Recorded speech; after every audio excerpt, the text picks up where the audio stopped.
Hello friends, आज हम discuss करेंगे respiratory system, right? Under which topics we are going to talk about this respiratory system. क्या होंगी हमारी आउटलाइंस? फर्स्ट ऑफ ऑल हम बात करेंगे क्लासिफिकेशन ऑफ एयरवेज की, उसके बाद mechanics of respiration, pressures, different pressures की बात करेंगे, compliance, surface tension, volumes, capacities, then will proceed with the ventilation, perfusion, transport of gases and finally हम बात करेंगे रेगुलेशन ऑफ रेस्पिरेशन की।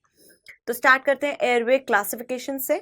नाउ जो एयरवे क्लासिफिकेशन माना जाता है स्टैंडर्डाइज, दैट इज वीबल्स क्लासिफिकेशन। अब ये वीबल्स क्लासिफिकेशन है क्या ना? ध्यान से सोचो, जैसे एक ट्री होती है, जैसे एक पेड़ होता है, एक हो गया आपका स्टेम, राइट? ये स्टेम जो होता है वो फर्दर सब डिवाइड हो जाता है ब्रांचेस में, राइट? वो ब्रांचेस अगेन बहुत सारी ब्रांचेस देती हैं, वो ब्रांचेस अगेन बहुत सारी ब्रांचेस देती है। ऐसे करते करते आपका फाइनली लीव्स बनते हैं और एक पेड़ बनता है। अगर सेम आप रेस्पिरेटरी सिस्टम में अप्लाई करो, this is going to be the similar one. हमें बस उल्टा करना है उसका। ट्रेकिया, एक ट्रेकिया होती है, वो दो में डिवाइड होती है, which is known as the primary bronchi. Okay, ये प्राइमरी ब्रोंकाई, ईच प्राइमरी मतलब हर एक प्राइमरी ब्रोंकाई दो सेकेंडरी ब्रोंकाई में चेंज होगा और इसको बोलते हैं डाइकोटमस डिवीजन। ओके, सो एक जब दो में डिवाइड होता है हम बोलते हैं डाइकोटमस डिवीजन, और ये पूरे थ्रू आउट रेस्पिरेटरी सिस्टम में फॉलो होती है कि एक जो भी चीज होगी, ब्रोंकाई होंगे, ब्रोंकियोल्स होंगे, even the trachea, they are going to subdivide into two parts. Okay, so पहली बात करते हैं वीबल्स ने क्या कहा था। Weibel was a scientist, right? He said कि यहाँ पे हमारे 23 in total 24 but 0 to 23 generations होते हैं एयरवेज के। ओके, जबकि हमने अब ये कौन कौन से होते हैं? जीरो होती है ट्रेकिया और 16th होता है टर्मिनल, टी से टी याद रखना, टर्मिनल ब्रोंक्यूल,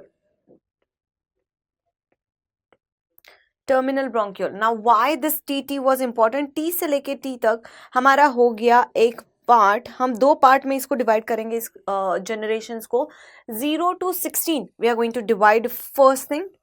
अब ये 0 to 16 क्या सिग्निफिकेंस है इस डिवीजन का? याद रखना, ये कोई एक्सचेंज ऑफ गैसेस नहीं करवाता है, ये ऑक्सीजन ब्लड में नहीं दे सकता है और ब्लड से कार्बन डाइऑक्साइड को आपके अल्वेओलाई में या एयरवे में नहीं ले सकता है। इसका काम बस ट्रांसपोर्ट है। एयर बाहर से एटमॉस्फेयर से ली एंड उसको ट्रांसपोर्ट कर दिया towards the exchange airways. Okay, so just एक ट्रांसपोर्ट का medium, as a medium it is going to act. So याद रखना, इसीलिए इसको बोलते हैं कंडक्टिंग एयरवेज। ये जो एयरवेज हैं इनको बोलते हैं conducting airways. Okay, so these airways are called as conducting airways. Now ये सिर्फ कंडक्शन का काम करते हैं, यहाँ पे कोई भी एक्सचेंज ऑफ गैसेस नहीं होती है, जो कि रेस्पिरेटरी सिस्टम का मेन फंक्शन है। ओके, बट जो 17th ऑनवर्ड है 23 तक, फ्रॉम 17 to 23 ये एक्सचेंज का काम करते हैं और यही रेस्पिरेटरी का मेन फंक्शन है। और यहाँ से होता क्या है बेसिकली कि अल्वेओलाई से ऑक्सीजन ब्लड में जा रहा है, ब्लड से जो भी कार्बन डाइऑक्साइड प्रोड्यूस हुआ था टिश्यू के थ्रू, वो लंग से बाहर एटमॉस्फेयर में जा रहा है। That means it is a transition phase of gases which is occurring. So इसीलिए इसको बोलते हैं एक्सचेंज जोन, या तो रेस्पिरेटरी जोन, या तो इसको बोलते हैं ट्रांजिशनल जोन, राइट? सो हमने दो जोन में डिवाइड किया, conducting zone, right, conducting airways और conducting zone, then the transitional zone. Transitional zone में गैस एक्सचेंज होगा, जबकि कंडक्टिंग जोन में गैस एक्सचेंज नहीं होगा। कुछ नंबर्स की बात कर लेते हैं। 17th से लेके 17, 18th, 19 ये होते हैं आपके ट्रांजिशनल ब्रोंक्यूल, या इन्हीं को बोलते हैं रेस्पिरेटरी ब्रोंक्यूल्स, जहां पे रेस्पिरेशन एक्चुअली स्टार्ट होती है या गैस एक्सचेंज एक्चुअली स्टार्ट होता है, right? Then comes the 20, 21, 22 which is nothing but the alveolar ducts, और 23rd लास्ट जनरेशन होगी अल्वियोलाई। ओके, सो पहले दो में डिवाइड करो, conducting zone, respiratory zone. Conducting zone T से टी तक, ट्रेकिया से लेके टर्मिनल ब्रोंक्यूल तक। याद रखना टर्मिनल ब्रोंक्यूल का नंबर है 16। ओके, एंड अगर मैं बात करूं इसमें से लार्ज एयरवेज कौन से हैं, मीडियम साइज एयरवे कौन से हैं, that question can come. So large airway जो होता है वो 0, 1, 2 ये 3 जो होते हैं वो लार्ज एयरवेज हैं। और क्वेश्चन आता है मीडियम साइज एयरवेज पे, मीडियम साइज एयरवेज होते हैं 3, 4 and 5। Remember these are the medium size airways. Now why they are important अभी पता चलेगा आपको। अभी हम डिस्कस करेंगे the difference between medium size airways and small size airway. Why it is important, because इस पे क्वेश्चन आते हैं, ठीक है। पूछा जाता है कि किस में टर्बुलेंस ज़्यादा है, किस में वेलोसिटी ज़्यादा है, किस में क्रॉस सेक्शनल एरिया ज़्यादा है, ऑल दीज थिंग्स। जैसे हमने सीबीएस सिस्टम में पढ़ा था capillaries versus aorta, if you remember. Aorta जो होती है वो बहुत सारे आर्टरीज में डिवाइड होती है, लार्ज आर्टरीज में, लार्ज आर्टरीज स्मॉलर आर्टरीज में। Those arteries are going to divide into arterioles, arterioles finally capillaries बनाते हैं, ओके। सो कैपिलरीज का क्रॉस सेक्शनल एरिया बहुत ज्यादा होता है।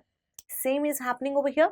डाइकोटोमस डिवीजन की वजह से जो मीडियम साइज एयरवेज होते हैं उनका एक्चुअली कंपैरेटिवली या रिलेटिवली स्मॉल साइज से cross sectional area, CSA's cross sectional area कम होता है as compare to the small size airways, right.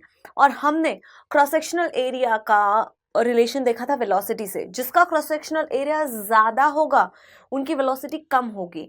So remember, अगर मैं पूछूं what is the correlation of velocity and cross sectional area, they are inversely proportional. इसी का मतलब ये है कि मीडियम साइज एयरवेज में जो एयर फ्लो होगा उसका स्पीड ज्यादा होगा, on the other hand it is going to be less in the small size airways, ठीक है। एंड अगर मुझे टर्बुलेंस कैलकुलेट करना है then I have to calculate a number. कौन सा नंबर है वो? हमने उसको बोला था Reynolds number. Formula rho dv by eta। उसमें v was velocity, right? Remember that, right? And v was velocity, so velocity is directly proportional to the Reynolds number। इतना हमें पता है। सो अगर वेलोसिटी मीडियम साइज की ज्यादा है सो ऑब्वियसली यहाँ पे रेनॉल्ड्स नंबर भी ज्यादा होगा एंड स्मॉल साइज एयरवेज में वो कम होगा, ठीक है। एंड देन रेनॉल्ड्स नंबर है क्या? It is giving the index of turbulence, right. So कितना टर्बुलेंट एयर फ्लो होगा ये कौन बताएगा? ये रेनॉल्ड्स नंबर। रेनॉल्ड्स नंबर अगर ज्यादा हुआ तो टर्बुलेंस भी हायर रहेगा as compare to the less number of Reynolds, right? That is low or very low turbulence present in the small size airways। So याद रखना, कंफ्यूज नहीं होना। अब मैंने इसमें लार्ज साइज एयरवेज क्यों इंक्लूड नहीं किए? बिकॉज याद रखना अभी हम थोड़ी फैक्चुअल क्वेश्चंस करेंगे, उसमें पता चलेगा कि लार्ज साइज एयरवेज में कार्टिलेजेस होते हैं और वो हमेशा ओपन होते हैं, वो साइज में बड़े होते हैं। सो उनमें टर्बुलेंस की ज़्यादा हम डिस्कशन नहीं करते हैं, राइट। हम बात करते हैं टर्बुलेंस की या तो मीडियम साइज एयरवेज में, राइट, और स्मॉल साइज में। जो स्मॉल साइज होते हैं वो कोलैप्स होते हैं, मीडियम साइज भी कोलैप्स होते हैं। Remember, due to the cartilages these large size airways they are not going to collapse, ठीक है। कोलैप्स नहीं होते हैं, वो हमेशा ओपन रहते हैं, इसलिए टर्बुलेंस उनमें भी कम रहती है। देन अगर मैं बात करूं वॉल्यूम के अकॉर्डिंग रेजिस्टेंस की, जब भी आप एयरवे रेजिस्टेंस बात करोगे या पल्मोनरी सिस्टम में रेजिस्टेंस की बात करोगे, यहाँ पे सिर्फ ब्लड नहीं है, अब यहाँ पे एयर भी आ रही है, तो हमें दो चीजों में डिवाइड करना पड़ेगा। I can divide it into airway resistance, right, and vascular resistance. ये कौन सा वास्कुलर की बात कर रही हूं मैं? ये बात कर रही हूँ पल्मोनरी वास्कुलर रेजिस्टेंस की, ओके। सो पल्मोनरी वास्कुलर रेजिस्टेंस। नाउ इसका क्या मतलब है समझो। अगर मैं यहाँ पे ड्रॉ करूँ एक अल्वियोलाई और सपोज करो यहाँ पे है दूसरी अल्वियोलाई, ओके ना। होता क्या है, दो अल्वियोलाई के बीच में से जाती है ब्लड वेसल, राइट, जिसमें से ब्लड फ्लो हो रहा है। अब जैसे जैसे अल्वियोलाई जब नॉर्मल रेस्टिंग कंडीशन में थी तब तो ठीक था, राइट, यहाँ से जा रही है आपकी ब्लड वेसल। जैसे जैसे हम हवा अंदर लेंगे इंस्पिरेशन में, ये अल्वियोलाइज एक्सपैंड होती जाएंगी। जैसे अल्वियोलाई एक्सपैंड होती गई, जो बीच में वेसल है वो कंप्रेस होती जाएगी, और जैसी कंप्रेस होगी पल्मोनरी वास्कुलर रेजिस्टेंस बढ़ता जाएगा। एयरवे रेजिस्टेंस का भी सेम फंडा है। जैसे जैसे हवा बढ़ती जाती है, ये जैसे जैसे वॉल्यूम इंक्रीज होता जाता है, रेजिस्टेंस भी बढ़ता जाएगा, ओके। सो याद रखना, दो क्वेश्चंस पूछे जाते हैं कि क्या होता है रेजिस्टेंस को at residual volume and at total lung capacity. Residual volume मतलब अगर आप पूरी तरह एक्सपायर करो फोर्सफुली, जो भी हवा आपके लंग्स के अंदर रह रही है after the full expiration, that is nothing but the residual volume. और फुल इंस्पायर करने के बाद टॉप पे जो भी आपकी फुल इंस्पिरेशन के एंड में जो भी जितनी भी अमाउंट की हवा लंग्स में रहेंगी, that is known as the TLC। याद रखना, रेजिडुअल वॉल्यूम में एयरवे रेजिस्टेंस भी कम होता है, पल्मोनरी वास्कुलर रेजिस्टेंस भी कम होता है, जबकि TLC पे पहुंचते पहुंचते ये हाईएस्ट हो जाता है, राइट, मोर और highest. Okay, let's move on to the next thing, some factual things. Now हमने बोला था कंडक्टिंग जोन के बारे में। कंडक्टिंग जोन में कोई एक्सचेंज नहीं होता, वहां पे सिर्फ ट्रांसपोर्ट ऑफ गैसेस होते हैं, ओनली ट्रांसपोर्ट अकर्स, कोई एक्सचेंज नहीं होता। इसीलिए इस स्पेस को हम बोलते हैं डेड स्पेस। इसीलिए इस स्पेस को हम बोलते हैं डेड स्पेस। क्यों? क्योंकि जस्ट ट्रांसपोर्ट हो रहा है, उसका पर से हमें कोई बेनिफिट नहीं हो रहा। डेफिनेटली ट्रांसपोर्ट के लिए तो हो ही रहा है, बट पर से अगर जो आफ्टर द इंस्पिरेशन अगर कुछ हवा बची तो उसका कोई फायदा नहीं है, क्योंकि उसका कोई एक्सचेंज नहीं हो रहा। So that's why we are going to call it as dead space. Okay, epithelial lining पे क्वेश्चंस आते हैं स्पेसिफिकली इन एनाटॉमी, बट एक बारी हम यहाँ पे भी पढ़ लेंगे। Revision is always better, right. So trachea and large bronchi, इनमें होता है pseudo stratified columnar ciliated epithelium, cilias are present. और हमने पढ़ा था मॉलिक्यूलर मोटर्स, जब हम पढ़ रहे थे तब हमने पढ़ा था कि सीलिया जो होती है उसमें डाइनिन नाम का मोटर होती है, राइट। नाउ पहले पढ़ते हैं कि स्ट्रेटा का क्या मतलब होता है। स्ट्रेटा का मतलब होता है लेयर। जब हम माइक्रोस्कोप में हिस्टोलॉजी में देखते हैं तो जो कॉलमनर एपिथेलियम की जो हाइट होती है वो इक्वल नहीं होती। सो हमें ऐसा लगता है कुछ सेल्स छोटे होते हैं, कुछ बड़े होते हैं, तो हमें ऐसा लगता है कि लेयर्स बनी हुई हैं, but they are not actually layers. So these are false layers or fake layers, we can say, right, due to difference in the size of the cells, and that's why we are going to call it as pseudo stratified columnar epithelium। तो cells तो columnar होते हैं, but कुछ छोटे कुछ बड़े होते हैं, सीलिया होती है, इसलिए इसको ciliated epithelium बोलेंगे। Bronchioles, they are cuboidal and ciliated epithelium. जब हम alveoli तक जाते हैं ये बन जाते हैं स्क्वामस। ओके, सो कॉलमनार से क्यूबॉइडल बने, क्यूबॉइडल से स्क्वामस बने। फायदा क्या है सिंपल स्क्वामस का? हमें जितनी पतली लेयर हम लग सकें alveoli में, उतनी थिन लेयर रखनी है, सो दैट गैस एक्सचेंज जो है वो आसानी से हो पाए, जो डिफ्यूजन है गैसेस का वो आसानी से हो पाए, right? So that's why we want a thin, very thin layer of the alveoli for the gases exchange, और वही हमें यहाँ पे मिलती है, that is simple squamous। बहुत thin सी लेयर होती है जिसमें से गैस डिफ्यूजन बहुत आसानी से हो सकता है, राइट। देन हमने बात करी थी कार्टिलेजेस की, जो कि अप टू द ब्रोंकाई होते हैं। अगर आपको जनरेशन की बात करनी है यहाँ पे, so we can say from 0 to 10th generation we do have cartilages. So cartilages हमें 10th जनरेशन तक मिलते हैं, उसके बाद कार्टिलेजेस नहीं होते। ओके, 11th के बाद आपको कोई कार्टिलेजेस नहीं मिलेंगे। और स्मूथ मसल की बात करें तो रेस्पिरेटरी ब्रोंक्यूल तक स्मूथ मसल्स होते हैं, दैट इज 17, 18, 19 के बाद आपको कोई स्मूथ मसल्स नहीं मिलेंगे। Okay, so that is few factual things, right. अभी हमने बात की डाइनिन की, सीलिया की। इसका फिर से क्यों बात कर रहे हैं? बिकॉज याद रखना, जब भी हम सीलिया की बात करते हैं, सीलिया का काम क्या है रेस्पिरेटरी फंक्शन में? ये बीटिंग का काम करती है। Cilia beats towards the nasal cavity. जैसे सपोज करो यहाँ पे एयरवे है, वो बीट करती है अपवर्ड। कोई भी डस्ट पार्टिकल अगर ट्रैप हो गए हैं, म्यूकस अगर ट्रैप हो गया है, तो उसको नेजल कैविटी के तरफ लाके it try to excrete from the body. जो भी हमारे लिए इरिटेंट है, जो भी यूजफुल नहीं है, उसको हम एक्सक्रीट कर देते हैं नेजल कैविटी के थ्रू ऑल्सो। तो सीलियास का बीट करना इंपॉर्टेंट है। कुछ ऐसे डिजीजेस हैं जिसमें ये सीलिया बीट नहीं करती। अगर हम बात करें कि डाइनिन का क्या रोल है इसमें, तो dynein is a motor which help in the movement of सीलिया। Okay, अगर मैं बात करूं डाइनिन के हिसाब से, सो या तो डाइनिन प्रेजेंट होगा या डाइनिन एब्सेंट होगा। Let's right over here, dynein present है या डाइनिन एब्सेंट है। इन दोनों के वजह से, इन दोनों कंडीशन में there is going to be immobility और इमोबाइल सीलिया। इमोटाइल भी बोल सकते हो, राइट, सीलिया जो है वो बीट करना बंद कर देती है। एब्सेंट है तो समझ में आता है कि उसकी मोटर ही नहीं है, सो वो बीट नहीं कर रही है, राइट? और that is going to be very easy condition, you have to remember this condition. Again हर जगह आएगी ये कंडीशन। अगर डाइनिन एब्सेंट है और सीलिया इमोबाइल है तो हम उस कंडीशन को बोलते हैं Kartagener's syndrome. Kartagener's syndrome, okay. और इसमें एक ट्रायड देखा जाता है। What is the triad in this? First is sinusitis, patient आएगा आपके पास साइनोसाइटिस के साथ, ब्रोंकिएक्टासिस के साथ एंड साइटिस इनवर्टस के साथ। जब फीटस होते हैं हम फीटल लाइफ में, सीलिया का मूव करना इंपॉर्टेंट है। क्यों? क्योंकि जो हमारी डेवलपमेंट होती है ऑर्गन्स की, वो ऑर्गन्स डेवलपमेंट के बाद कई बार अपने अपनी पोजीशन में चले जाते हैं। अगर सीलिया नहीं हुई तो जा नहीं पाएंगे। Such as heart, dextrocardia, heart usually left side में होता है, वो राइट साइड में मिलेगा, राइट?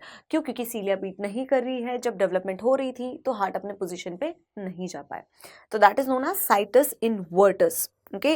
इनवर्स पोजीशन में can be present, the organs can be present.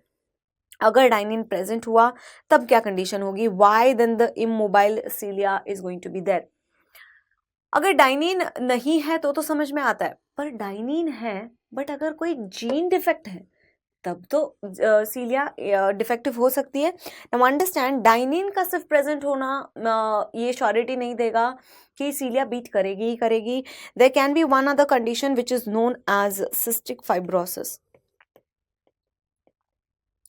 Cystic fibrosis में एक जीन डिफेक्ट होता है, that is known as CFTR gene, that is cystic fibrosis transmembrane regulator if you want.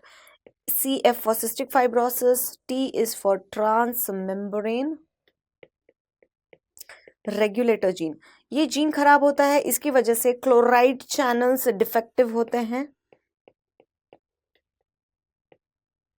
और इसी के वजह से सीलिया बीट नहीं करती। Again the patient is going to come to you with the thickened mucus. Mucus जो होता है वो बहुत थिक हो जाता है and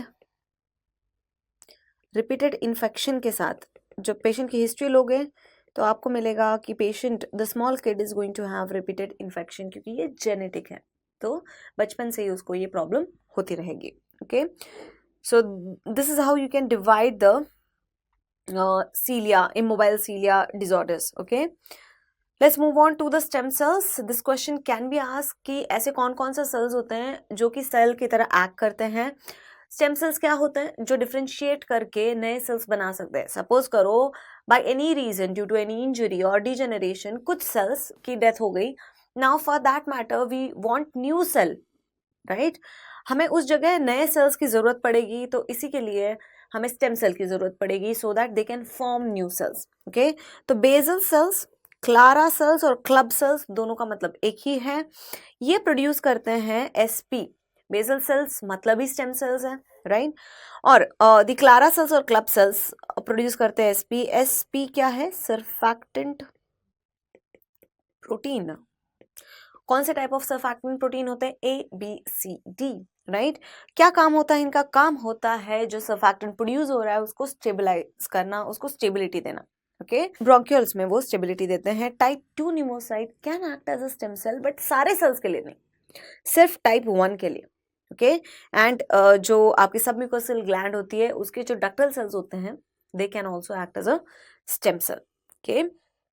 Let's move on to the next cell, that is nothing but the PNEC cell. अब ये PNEC cells क्या है? This is nothing but the pulmonary neuroendocrine cell.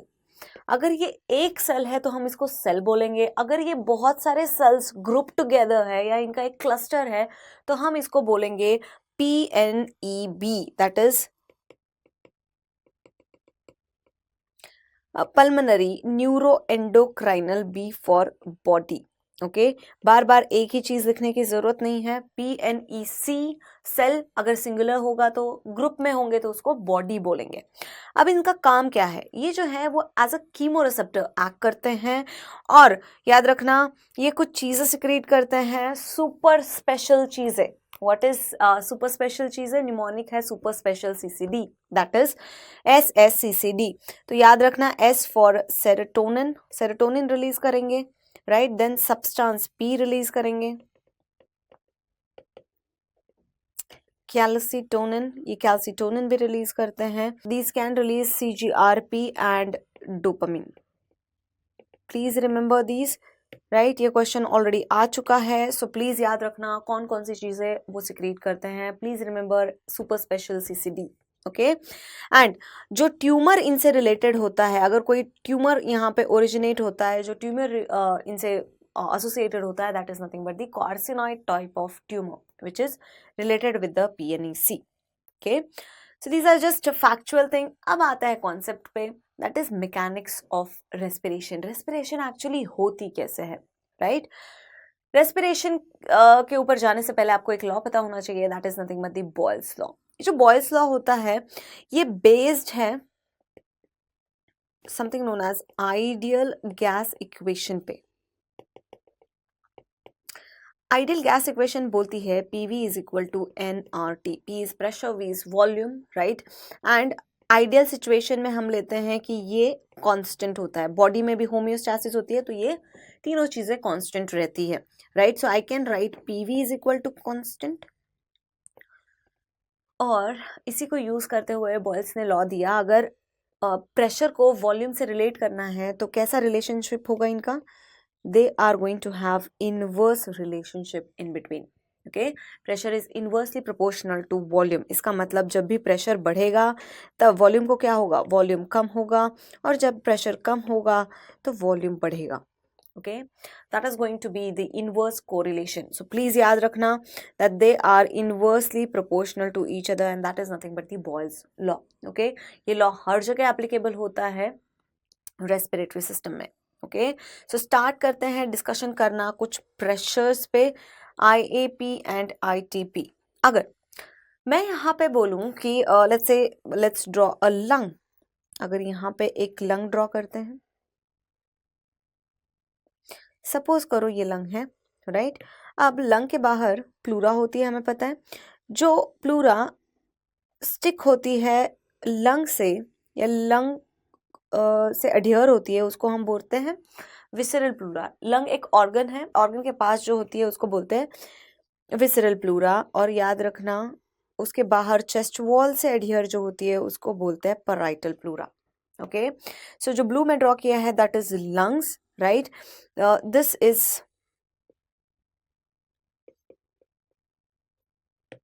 Lungs, ये वाला जो है that is visceral pleura and this over here is the parietal pleura, okay। now यहाँ पे क्या होगा?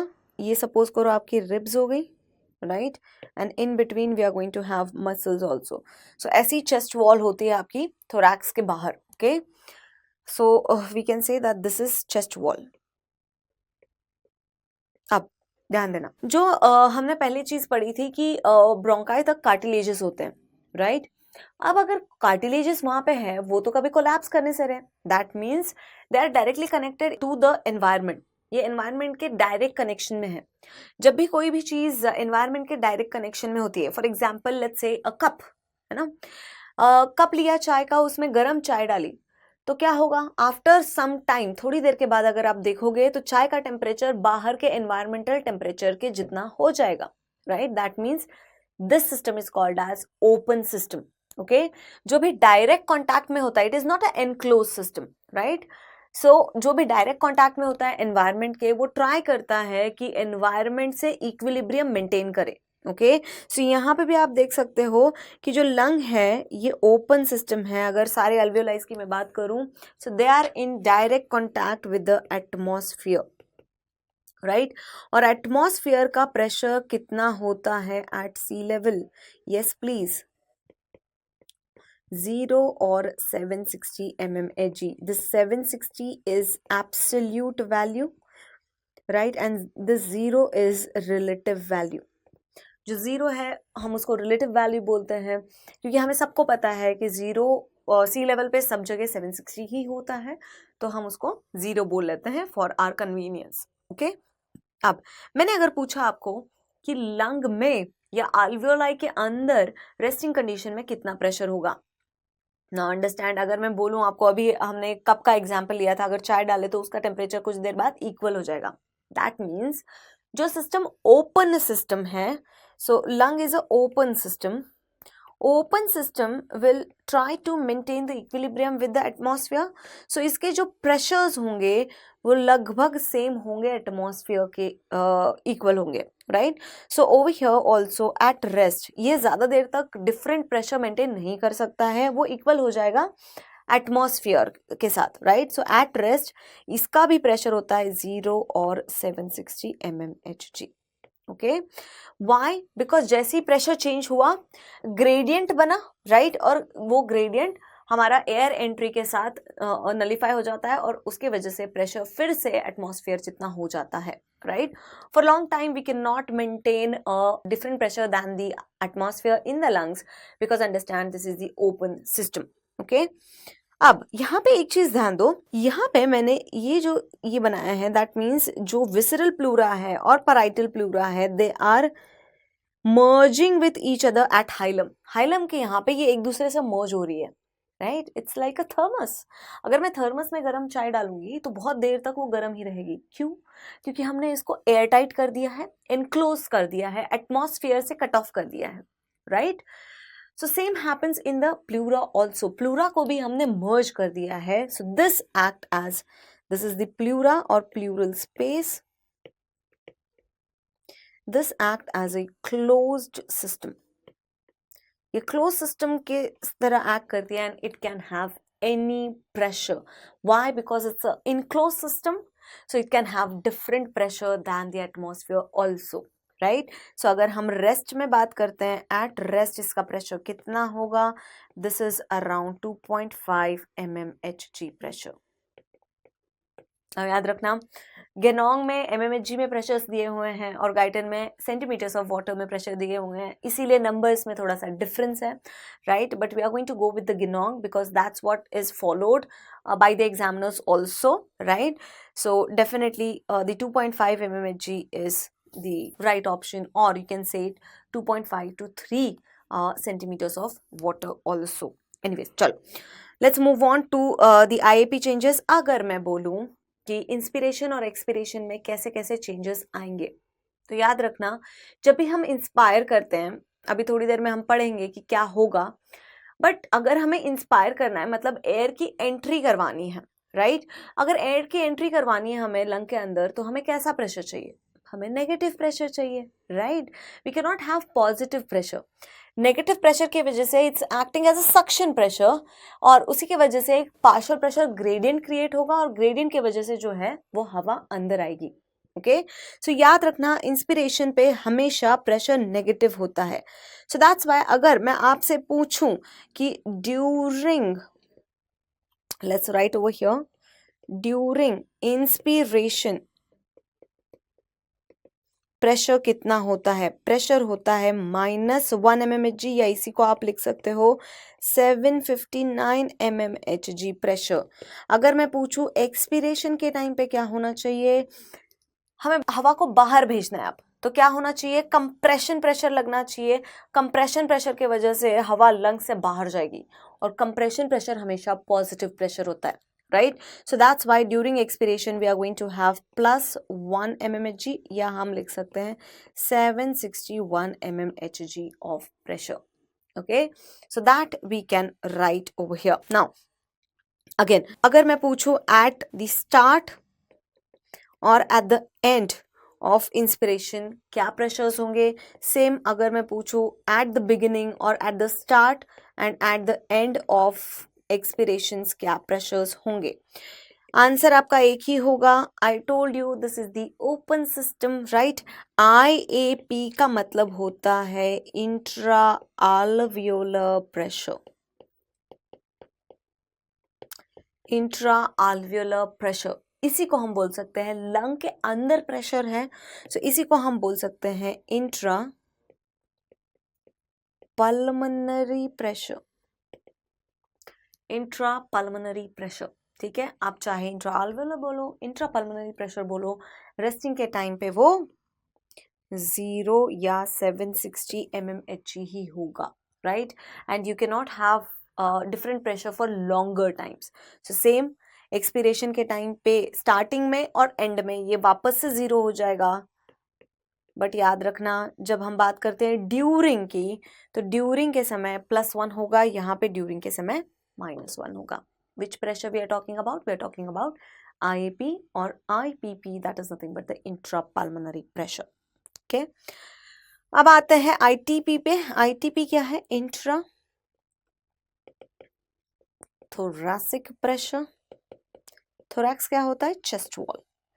या IPP that is intra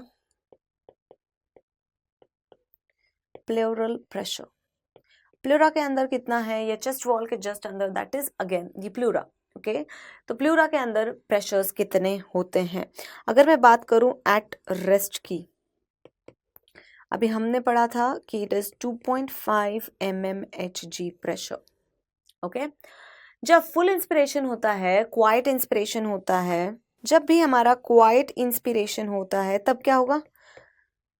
inspiration के टाइम पे अगर इंट्रा अल्वियोलर नेगेटिव होता है तो इंट्रा प्लूरल को क्या होगा? अगेन हवा तो अंदर लेनी है, right. Suction pressure is important, so ये वाला प्रेशर भी नेगेटिव की तरफ जाता है, that is nothing but -6 mmHg। ये अगेन मोर नेगेटिव में जाएगा। नेगेटिव प्रेशर ऑलरेडी है रेस्टिंग के कंडीशन में, बट ये और नेगेटिव चला जाता है ड्यूरिंग द इंस्पिरेशन, याद रखना। Okay, so that's why the air will be sucked inside. Actually pressure gradient की वजह से move हो रही है air. As for the remembering purpose we can remember कि air जो है वो अंदर आने के लिए हमें suction pressure जरूरी है, वो जो कि हमेशा negative होता है। अगर मैं बोलूं during quiet expiration के टाइम पे क्या होगा? ये वापस से 2.5 तक चला जाएगा, राइट, -2.5 mmHg। याद रखना हम ये फोर्सफुल की बात नहीं कर रहे हैं, हम सिर्फ क्वाइट रेस्पिरेशन की बात कर रहे हैं। सो चाहे क्वाइट इंस्पिरेशन हो चाहे क्वाइट एक्सपिरेशन हो, यहाँ पे प्रेशर जो होंगे वो -2.5 से -6 तक ही फ्लक्चुएट करेंगे। ओके, अगर मुझे फोर्सफुल एक्सपिरेशन करना हुआ, फॉर एग्जाम्पल केक के ऊपर जब हम कैंडल ब्लो करते हैं, राइट, या बलून में हवा भरते हैं, तब हमें एक्स्ट्रा अमाउंट ऑफ एयर बाहर छोड़नी पड़ती है, तब फोर्स लगाना पड़ता है, राइट। तो ये प्रेशर जो है वो और नेगेटिव में चले जाएंगे, -50 से -30 तक ये प्रेशर जा सकता है during inspiration and forceful inspiration. And forceful expiration की जब बात करते हैं तब ये पॉजिटिव में चले जाएंगे, +20 to +30 mm of Hg। Okay, but याद रखना हमेशा इंस्पिरेशन में नेगेटिव रहेंगे, एक्सपिरेशन में सारे प्रेशर्स पॉजिटिव रहेंगे, राइट। ये हम इंट्रा प्रेशर्स की बात कर रहे हैं, don't confuse that with the trans pressures. Okay, ये हम बात कर रहे हैं इंट्रा प्रेशर्स की। नाउ IPP की वैल्यूज हमें पता है already, that is intrapleural pressure, जो हमने अभी बात की, राइट। सो जस्ट ग्राफ में देख लो whether I was telling truth or not, right. So look over here, resting के टाइम पे ये कौन से प्रेशर्स हैं? This pressures are intra alveolar pressures, right, and these pressures over here are intrathoracic pressures or intrapleural pressures. Let's not make the confusion by IPP, right? Let's write ITP, right? So यहाँ पे आप देखो inspiration के time पे क्या हो रहा है। सो इंस्पिरेशन के टाइम पे प्रेशर्स नेगेटिव हो रहे हैं और at the end IPP again 0 पे जा रहा है, राइट। अगर हम एक्सपिरेशन की बात करें तो एक्सपिरेशन पे क्या हो रहा है? एक्सपिरेशन के टाइम पे यहाँ पे प्रेशर पॉजिटिव हो रहा है ड्यूरिंग द एक्सपिरेशन, कितना? +1 तक जा रहा है, एंड +1 से वापस से 0 की तरफ आ रहा है। Okay, so you can draw it like this also. अगर मैं x and y membrane draw करूं या x and y axis draw करूं, सो x एक्सिस पे अगर मुझे इंस्पिरेशन ड्रॉ करना होगा तो I can write it over here 0 -1 +1, right. This is going to be the peak negative pressure during inspiration, but beginning of the inspiration or end of the inspiration में this is going to be 0। okay, अगर मैं बात करूँ let's say expiration की, तब क्या होगा? Expiration पे भी हमें कुछ ऐसा ही पॉजिटिव प्रेशर का ग्राफ दिखाई देगा, जैसे for example let's say expiration, expire करना था तो कंप्रेस करना पड़ा अल्वियोलाइज को, कंप्रेस करेंगे तो पॉजिटिव प्रेशर लगेगा. सो this is a peak pressure during expiration, right? And this is the end of expiration, this is the beginning of expiration. beginning और end का पूछे अगर क्वेश्चन तो हमेशा 0 आएगा, ड्यूरिंग पूछता है तो वैल्यूज चेंज होंगी, राइट? इंट्राप्लूरल की बात करते हैं, यहाँ पे देख सकते हो आप, दिस इज -2.5, राइट?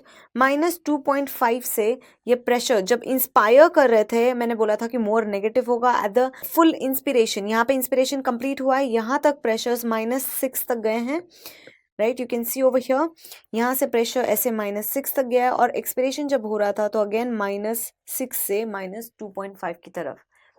-6 से -2.5 is relatively positive pressure, right? And compression से हमेशा पॉजिटिव प्रेशर ही बिल्डअप होता है, राइट? सो हम जाएंगे -6 से लेके -2.5 की तरफ. वॉल्यूम में क्या चेंजेस आते हैं जब हम इंस्पायर करते हैं? ऑब्वियसली अल्वियोलाई के अंदर जो वॉल्यूम होगा वो बढ़ेगा, पीक पे पहुंचेगा, और जब एक्सपिरेशन स्टार्ट होगा तो धीरे धीरे वॉल्यूम वापस से नॉर्मल आ जाएगा. कितना होता है वॉल्यूम? लीटर में दिया हुआ है, अगर हम ml में बात करें तो it is around 500 ml, that is nothing but the tidal volume. Okay, ये ग्राफ ऑलरेडी आया है, सीईटी में आ चुका है. They ask what is 1, 2 and 3, ABC दिया हुआ था, and A is the intra alveolar pressure, B is the intrapleural or intrathoracic pressure. Okay, तो आगे बात करते हैं कि आईटीपी हमेशा नेगेटिव ही क्यों होता है, पॉजिटिव क्यों नहीं होता?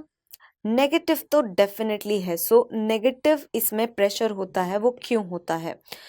सो उसके लिए हम एक और चार्ट बनाते हैं. पहली चीज, ये नेगेटिव पहले बनता है, that means generation of negative pressure, और उसके बाद सिर्फ एक बार जनरेट होके काम नहीं बनेगा, उसको मेंटेन करना भी जरूरी है. तो याद रखना, इसका मेंटेनेंस भी जरूरी है. तो मेंटेन कैसे होता है? ओके, सो पहले देखते हैं जनरेशन. अगर हम बात करें, let's say this is the lung, okay, इसके ऊपर हमने बात की थी कि देर आर 2 प्लूरास, राइट? ये जो होती है which is adhering to the lung, that is visceral pleura, and ये होती है पैराइटल प्लूरा, जिससे अटैच है हमारे rib cage and soft tissue, that is muscle and all, right? So हम बात करते हैं यहाँ पे, let's say these are the soft tissues या मसल्स. अब ये जो चेस्ट वॉल होती है, इनमें भी रिकॉइल होती है. चेस्ट वॉल स्प्रिंग आउट करना चाहती है, right? It wants to go out. On the other hand जो लंग्स हैं वो इनवर्ड रिकॉइल करना चाहते हैं, राइट? सो दोनों में एक इलास्टिक फोर्स है. Elastic force of the lungs want to coil inward. Thorax जो है, जो चेस्ट वॉल है, वो बाहर की तरफ स्प्रिंग आउट करने की कोशिश करती है. बट इन दोनों में प्लूरा जो है, एक प्लूरा जो है वो अडियर है चेस्ट वॉल से, एक है लंग से. सो दोनों प्लूरा खिंच जाती है अपोजिट डायरेक्शन में, बट दिस इज क्लोज. सो कोई एयर तो एंटर नहीं हो रही है, राइट? सो यहाँ पे एक वैक्यूम क्रिएशन होता है, और इसी की वजह से जो प्रेशर है वो नेगेटिव बन जाता है, that is there is a generation of negative pressure. So you can write there is opposite elastic forces, या आप लिख सकते हो there is opposite recoils of lung and chest wall. जो लंग का रिकॉइल होता है वो हमेशा याद रखना, it is towards inward, and chest wall जो होती है at the rest it tries to spring out, that means it wants to go outward. And इसके वजह से दोनों ही एक दूसरे के away, they are going to go away from each other, but it is a closed system, and that's why the negative pressure, the vacuum is going to create, or the suction pressure will be generated. इतना sufficient नहीं है. अभी हमने देखा था alveoli के side में blood vessels भी होती हैं. तो अगर ब्लड वेसल है तो प्रॉब्लम क्या है? अगर नेगेटिव प्रेशर जनरेट हुआ तो हम ब्लड या वॉल्यूम या फ्लूइड भी तो ड्रैग कर सकते हैं, right? And that is nothing but the oedema. Oedema हो सकता है, तो इसके लिए हमें इस एडीमा को प्रिवेंट करने के लिए भी कुछ चाहिए, that is the maintenance, right? So ये मेंटेन कैसे होता है? याद रखना, हमारी जो लिम्फेटिक सिस्टम है या लिम्फेटिक ड्रेनेज बोल सकते हो, ये हमेशा एक्स्ट्रा फ्लूइड, जो एक्सेस ऑफ फ्लूइड है वो ड्रेन करती रहती है। क्यों? क्योंकि पैराइटल प्लूरा जो है वो इसमें कुछ फ्लूइड तो सिक्रीट करती रहती है, right. Around 10 to 20 ml of fluid will be there in the pleural space, but इसको ड्रेन करना जरूरी है और ये ड्रेनेज होता है लिम्फेटिक के थ्रू।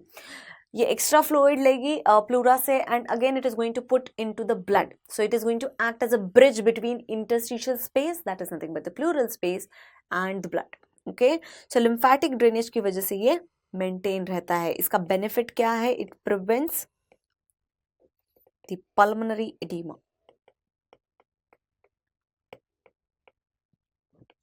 वरना क्या होगा, हम फ्लूइड ड्रैग करते रहेंगे ब्लड से और पल्मोनरी एडिमा हो जाएगा अगर वहां पे लिम्फेटिक ड्रेनिंग अच्छा नहीं है। एंड अगर यहाँ पे नेगेटिव प्रेशर नहीं होगा तो क्या होगा? नेगेटिव प्रेशर के वजह से लंग्स ज्यादा अंदर नहीं जा पाते हैं, अल्वियोलाइज कोलैप्स नहीं करती हैं। सो it is also important, the negative pressure is important. Why? Because it prevents the collapse of the alveoli or alveolar collapse, right? alveolar collapse को ही हम बोलते हैं atelectasis। सो ये दो चीजें प्रिवेंट कर रहा है नेगेटिव प्रेशर। पहली is atelectasis, second is the generation of pulmonary oedema. So ये दोनों चीजें यहाँ पे प्रिवेंट हो रही है because of thanks to this negative pressure, that is negative ITP। आगे बढ़ते हैं, इसका अप्लाइड एस्पेक्ट क्या है। अगर मैं बोलूं, लेट्स से यहाँ पे जो चेस्ट वॉल थी, सपोज करो यहाँ पे स्टैब इंजरी हो जाती है या इंजरी एक्सीडेंट हो जाता है, तो क्या हुआ? अब ये वाली प्लूरा ओपन हो गई, राइट। स्टैब इंजरी हो या किसी भी चीज से अगर प्लूरल इंजरी हो जाती है, पंक्चर हो जाता है प्लूरा में, so it is going to come in direct contact of the atmosphere. इसमें नेगेटिव प्रेशर है। जैसे ही इसमें इंजुरी हुई एंड प्लूरा पंक्चर हुई, so what is going to happen? It is no more enclosed system, right? It becomes open system। ये enclosed नहीं रहा, ये open हो गया, और इसके वजह से जैसे ही ये open होगा, due to negative pressure, it is also going to suck the air from outside, and again it will also have the atmospheric pressure। अब डिपेंड करता है कि एटमॉस्फेरिक प्रेशर होगा या एटमॉस्फेयर से ज्यादा होगा। कैसे? ध्यान दो यहाँ पे, अगर मैंने बोला कि यहाँ पे सिर्फ ऐसा ओपनिंग था, राइट, यहाँ पे तो एयर अंदर जाएगी, बाहर आएगी अगर ज्यादा प्रेशर होगा तो, राइट, क्योंकि ग्रेडियंट के टूवर्ड्स ये एक्ट करेगा। बट व्हाट इफ मैंने बोला कि यहाँ पे एक वाल्व प्रोड्यूस हो गई, राइट, जो स्टैब इंजरी के वजह से या एक्सीडेंट की वजह से एक वाल्व प्रोड्यूस हो गई। अब क्या होगा? हवा अंदर तो जा रही है, राइट, बट बाहर आ नहीं पा रही है। वाल्व का पर्पस ही क्या होता है? Unidirectional flow. सो बाहर से हवा अंदर तो जा रही है, बट अंदर से बाहर हवा आ नहीं रही है, नो मैटर कितना ही स्ट्रॉन्ग पॉजिटिव प्रेशर हो जाए, कितना ही स्ट्रॉन्ग ग्रेडियंट बन जाए, क्योंकि वो वाल्व का प्रोडक्शन वहाँ पे जनरेशन हो चुका है, right. So depending on that हम बोलते हैं हवा जो जा रही है वो थोरैक्स के अंदर जा रही है, हवा अल्वियोलाई के अंदर जानी चाहिए, प्लूरा के अंदर नहीं, राइट। बट अब स्टैब इंजरी के वजह से या एक्सीडेंट्स के वजह से, so I can write over here, by any reason if there is puncture in pleura, specially the parietal pleura, definitely there is going to be the condition which is going to be generated, that is known as pneumothorax। अब depend करेगा कि whether the valve is absent or the valve is present। अगर valve absent होगी तो simple pneumothorax, valve present होगी तो tension pneumothorax, right. Valve अगर absent होगी तो प्रेशर कितना होगा? Let's write ITP। This ITP will be equal to atmosphere, that means nothing but 0 या 760 mmHg, राइट। बट यहाँ पे वाल्व का प्रोडक्शन हो गया है, वहाँ पे वाल्व बन गई है, तो हवा अंदर ही जाते रहेगी, so it is going to be more than atmosphere, it is going to have positive pressure, right. इसके वजह से क्या होगा? अल्वियोलाई का कोलैप्स जो होगा वो प्रिवेंट नहीं हो पाएगा। जो अल्वियोलर कोलैप्स था वो यहाँ पे प्रेजेंट होगा, बट यहाँ पे बहुत सिवियर होगा, because Now, not only the atmospheric pressure gradient, but also there is a compression on the alveoli from the pleura itself, right? So वो elastic forces of the lung को actually help कर रहा है. So that's why the alveoli are going to get collapse over here, because the ITP is more positive. That is going to be acting as a compression force on the alveoli. Okay, उसके वजह से जो collapse होगा वो बहुत severe होगा. So that is the difference between simple pneumothorax and the tension pneumothorax. अब आते हैं इंस्पिरेशन पे. हवा एक्चुअली अंदर लंग के आते कैसे हैं, राइट? पहली चीज, अगर वो पूछे आपको क्वाइट रेस्पिरेशन या नॉर्मल रेस्पिरेशन या रेस्टिंग कंडीशन में जो रेस्पिरेशन चलता है, remember this is the active process. Why? Because there is a use of ATP. Okay, और ये यूज क्यों होता है? Because we are going to contract the muscles. Okay, कौन सी मसल्स होती हैं? There are going to be two muscles, diaphragm and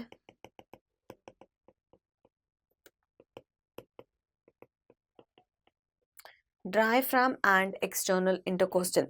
now diaphragm का जो कंट्रीब्यूशन होता है that is much more as compare to the external intercostal. That is nothing but the 25% only. Okay, so diaphragm 75% phrenic nerve से supply होती है and external intercostal. Okay, now understand, इन muscles का जब कंट्रैक्शन होगा, so what is going to happen? As soon as there is less of the air और less of the oxygen, आपके neural centres medulla में जो होते हैं वो एक्टिवेट हो जाते हैं and they are going to give the signals to the muscle कि अब कॉन्ट्रैक्ट होना पड़ेगा, right? So the contraction of the muscle occurs. अब ध्यान दो, जैसे ही मसल कॉन्ट्रैक्ट होगी, एक्सटर्नल इंटरकोस्टल मसल्स जो होती है वो ऐसे होती है. जैसे ही ये कॉन्ट्रैक्ट होगी, the rib cage will be pulled. Rib cage will be pulled towards outward, bit forward and upward. Outward, forward and upward. Rib cage का movement जो होता है वो जैसे ही कॉन्ट्रैक्ट होगा, वो रिब केज का मूवमेंट, सपोज करो these are the ribs, they are going to move upward, outward and bit forward. The sternum is also going to go forward. Okay, इसके वजह से जो एंटीरो पोस्टीरियर डायमीटर होता है थोरैक्स का वो बढ़ जाता है, right? Lateral diameter of the thorax is going to also increase. So overall area जो है वो इंक्रीज हो रहा है, राइट? जब हम डायफ्राम की बात करते हैं, let's say this is your chest cavity या थोरैक्स, ये डायफ्राम कॉन्ट्रैक्ट होते ही नीचे चला जाता है. Suppose this is the diaphragm, जैसे ही ये कॉन्ट्रैक्ट होगा, this is going to go down. As soon as it is going to go down, the vertical diameter is increase. So this is the vertical diameter of the thoracic cavity. ये vertical diameter को increase करेगा, right? जैसे ही increase हुआ तो हो क्या रहा है? Basically there is expansion of chest cavity or या thoracic cavity. Expansion of thorax या expansion of thoracic cavity. जब भी expansion होता है तो pressure को क्या होगा? Pressure will fall below, right? Expansion of the thorax and expansion of the followed by the expansion of alveoli also. तो alveoli के प्रेशर्स को क्या होगा? alveolar प्रेशर्स डिक्रीज होना शुरू होंगे. थोरैक्स एक्सपैंड हो रहा है तो थोरैसिक प्रेशर्स भी डिक्रीज होना शुरू होंगे. So if I ask you what will happen to the IAP, it is going to go towards negative. It will become negative, right? कितना नेगेटिव? -1 हमने पढ़ चुके हैं हम, राइट? अगर मैंने बोला कि लेट्स से ये लंग है और एटमॉस्फेयर, राइट? लंग में -1 है, बाहर 0 है. ऑब्वियसली बाहर प्रेशर ज़्यादा है, बाहर से हवा अंदर आएगी because there is a presence of gradient. Pressure के बीच में एक डिफरेंस प्रोड्यूस हो गया है, ग्रेडियंट प्रोड्यूस हो गया है.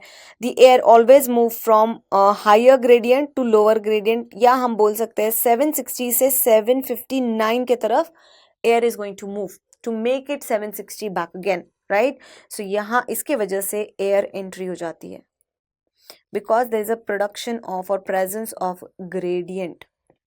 प्रेशर ग्रेडियंट की वजह से एयर जो है वो अंदर की तरफ मूव करेगी and that is nothing but the inspiration because of the partial pressure gradient in the atmosphere, in between the atmosphere and the lungs. Okay, so this is the inspiration. That's how the inspiration is going to take place.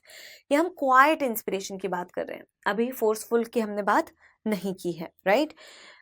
अगर हम rib की movement देखें, specially the upper ribs जो होते हैं, अगर आप lateral side से देखोगे तो it looks as if you are taken up. जो पंप होता है, जो पंप का हैंडल होता है, जैसी मूवमेंट होती है, सेम मूवमेंट रिब केज की भी होती है, right? So it looks as if हम जो पंप का हैंडल है वो ऊपर कर रहे हैं, right? So that's why it is known as pump handle movement. अगर आप एंटीरियरली देखते हो, स्पेशली लोअर रिब्स का मूवमेंट बहुत ज़्यादा होता है. That is it looks as if आप जो बकेट का हैंडल है वो ऊपर कर रहे हो. So that's why it is known as bucket handle movement. Okay, so इन दोनों में, ये दोनों ही इंस्पिरेशन के टाइम पे होती है. सो प्लीज़ याद रखना, इस पे एज अ स्टेटमेंट क्वेश्चन आया हुआ था कि इंस्पिरेशन में बकेट हैंडल मूवमेंट होती है and pump handle movement expiration में होती है. That was wrong. दोनों ही मूवमेंट इंस्पिरेशन के टाइम पे होती है, right? So let's move on to the expiration. अगर मैं बात करूँ रेस्टिंग की या नॉर्मल एक्सपिरेशन की या क्वाइट एक्सपिरेशन की, तो याद रखना एक्सपिरेशन हमेशा पैसिव होती है. Why it is passive? Because हम कोई भी मसल कॉन्ट्रैक्ट नहीं कर रहे हैं, कोई भी ATP यूज नहीं कर रहे. There is no use of और यूटिलाइजेशन ऑफ द ATP. तो फिर एक्सपिरेशन हो कैसे रहा है? Just because of two things. What are the two things? जो मसल्स कॉन्ट्रैक्ट हुए थे इंस्पिरेशन के टाइम पे, उनको बस रिलैक्स करना है. Relaxation of inspiratory muscles and recoil of the alveoli. दोनों चीजें इंपॉर्टेंट है. अल्वियोलाई एक इलास्टिक स्ट्रक्चर है जिसका रिकॉइल होते रहेगा, राइट? एंड जो आपके कॉन्ट्रैक्टेड मसल्स थे, अगर वो रिलैक्स कर गए तो अगेन रिबकेज वापस अपनी जगह पे जाएगा, बट तब तक एयर एंट्री हो गई थी. तो this is going to act as a compression force, right? पहले आपने बलून को फुलाया और फिर बलून को नॉर्मल पोजीशन में सेंड बैक करने की कोशिश कर रहे हो. ऑब्वियसली क्या होगा? पॉजिटिव प्रेशर बिल्डअप होगा और हवा बाहर आएगी, right? So I can write that there is going to be relaxation of muscles. कौन से मसल्स? जो इंस्पिरेशन के टाइम पे एक्टिवेट हुए थे, that is external intercostal and diaphragm. Diaphragm भी रिलैक्स होगा तो वो फिर से ऊपर आएगा, right? Suppose this was a contracted position, जैसे वो रिलैक्स होगा वो ऊपर आएगा, right? So vertical diameter is going to reduce back to the normal, right? Relaxation of muscle will lead to compression of thoracic cavity.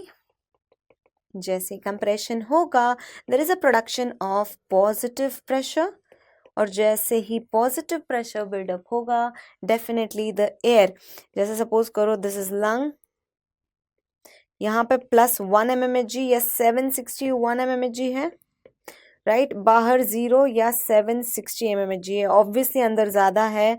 So because of the again positive pressure gradient is created, and because of this gradient the air is going to move out of lung.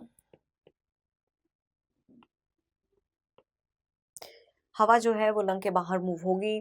That is none other than the expiration. So अगर कोई पूछे कि quiet inspiration कैसा है, so definitely it is active process, but quiet expiration is passive process. ये होगी quite की बात या रेस्पिरेटरी रेस्टिंग स्टेज की बात. अगर लेट्स से फोर्सफुल इंस्पिरेशन करना है, प्राणायाम, राइट? फोर्सफुल एक्सपिरेशन करना है, इन्फ्लेटिंग द बलून और कैंडल्स बुझानी है केक के ऊपर, so we need to apply more force, right? जो forceful inspiration and forceful both are going to be, forceful expiration भी एक्टिव प्रोसेस है. Both are going to be active process. पहले बात करते हैं फोर्सफुल इंस्पिरेशन की. जो फोर्सफुल इंस्पिरेशन होता है उसमें जो एक्स्ट्रा मसल्स एक्ट करती है, कॉन्ट्रैक्ट करती हैं, उनको बोलते हैं एक्सेसरी मसल. कौन सी है एक्सेसरी मसल? पहले है स्टर्नोक्लेइडोमास्टोइड मसल और दूसरा है ऐसे स्केलिन मसल, राइट? और यू कैन रिमेंबर बाय ए, एक छोटी सी मसल होती है दैट इज द एला नेजाई, also help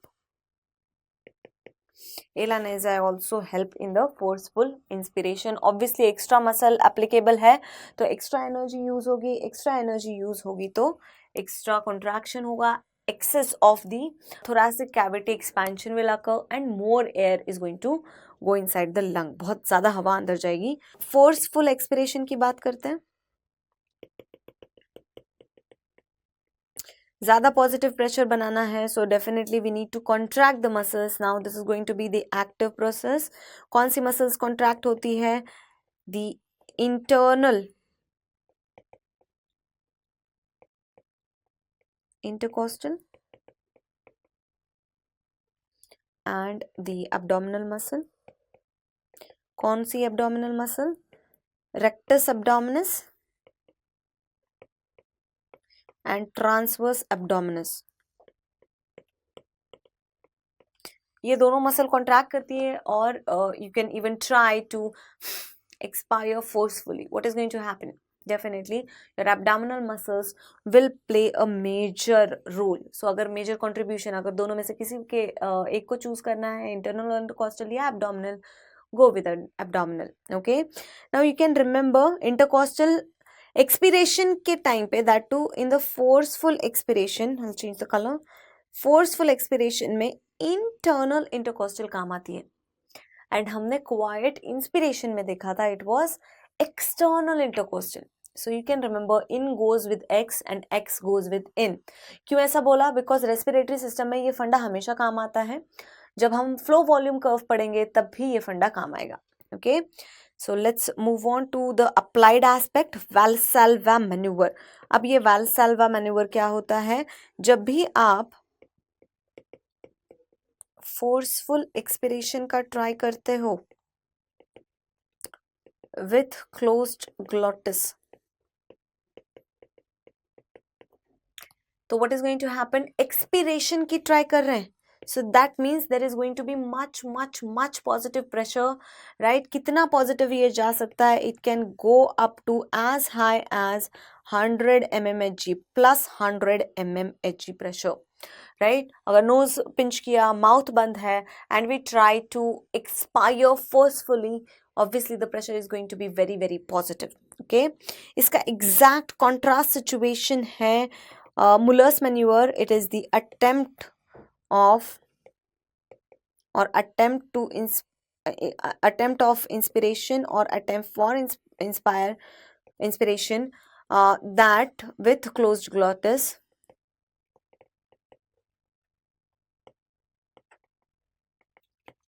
With closed glottis, इसमें क्या होगा?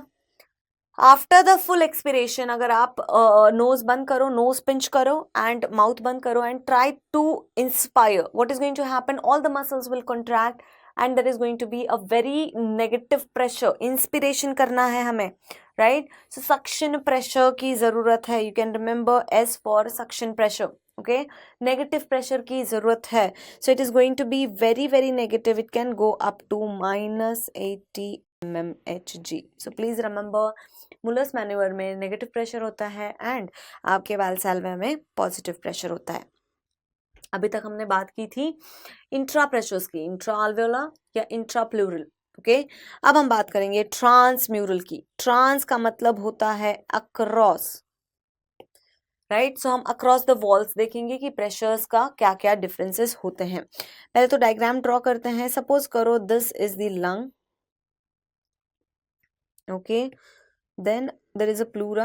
This is, let's say, the visceral pleura, parietal pleura, and then there is going to be the chest wall. अगर मैं बात करूं let's say trans pulmonary की, let's say this is A. okay, trans pulmonary मतलब lungs, right? So pulmonary is lungs. So lungs के across कौन कौन सी layers है? lungs के just अंदर है आपका intraalveolar pressure, right? alveoli. lungs के just बाहर है pleura. So if I see the pressure across this wall, this is going to be called as transpulmonary. जब भी आप ट्रांस प्रेशर या क्रॉस प्रेशर देख रहे हो, so आपको दो चीजें ध्यान में रखनी है. पहला चीज, एडजेसेंट लेयर्स क्या क्या है उस नेम के according, right? And in minus out करना है आपको. राइट, उन दो लेयर्स को जान के in minus out. So let's do in minus out over here. In minus out क्या होगा बच्चों? First this is A. Okay, so inside we are going to have IAP. Just outside we are having plural, so I can write ITP, right? IAP at rest is 0. ITP minus 2.5. So minus 2.5 becomes plus 2.5. So याद रखना, अगर मैं पूछूं कि resting condition में transpulmonary pressure कितना होता है, it is going to be plus 2.5. Okay, that's the difference. Please remember this. Okay, now thorax की बात करते हैं. thorax मतलब ही चेस्ट वॉल की बात कर रहे हैं हम. चेस्ट वॉल के अक्रॉस कितना प्रेशर है? चेस्ट वॉल देखते हैं. सपोज करो यहाँ हुई आपकी chest wall, right? So chest wall के जस्ट अंदर है प्लूरा एंड इसके जस्ट बाहर है atmosphere. So in minus out करना है मुझे. So I can write ITP minus atmospheric pressure, right? ITP resting condition में कितना होता है? -2.5 एंड एटमॉस्फेरिक प्रेशर होता है 0. So this will become -2.5 mmHg. So chest wall pressure जो होता है वो नेगेटिव से स्टार्ट होता है. जब हम कंप्लायंस कर्व देखेंगे ये वाली इंफॉर्मेशन बहुत काम आने वाली है, राइट? सो जो चेस्ट वॉल का प्रेशर्स होता है across the chest wall, they are going to start in the negatives. Okay, अगर हम अक्रॉस द पल्मोनरी लेयर की बात करें so they are going to be positives. Okay, and trans respiratory का क्या मतलब है? अब यहाँ पे देखो, अगर मैं बात करूँ ट्रांस रेस्पिरेटरी की, मतलब पूरा का पूरा. Respiratory means both the lungs also and the chest wall also. Okay, so इनके अंदर सबसे अंदर क्या है? Again IAP is innermost layer, outermost क्या है? Atmosphere. So atmospheric pressure, intra-alveolar pressure is 0 at rest and atmospheric pressure is also 0 at rest. 0 minus 0 is 0 mmHg. That means across the respiratory system अगर कोई पूछता है तो the pressure is going to be 0 or 760 mmHg pressure. Okay, so these are the trans pressure, which is very very important. Don't get confused between intra pressures and trans pressures. Trans pressures positive हो सकते हैं inspiration के time पे भी, okay, especially this trans pulmonary pressure, right? but intra pressures जो होते हैं वो इंस्पिरेशन के टाइम पे हमेशा नेगेटिव रहेंगे, एक्सपिरेशन के टाइम पे हमेशा पॉजिटिव रहेंगे. Please remember that. And that's all about this topic. मिलते हैं आपसे नेक्स्ट वीडियो में. Thank you very much.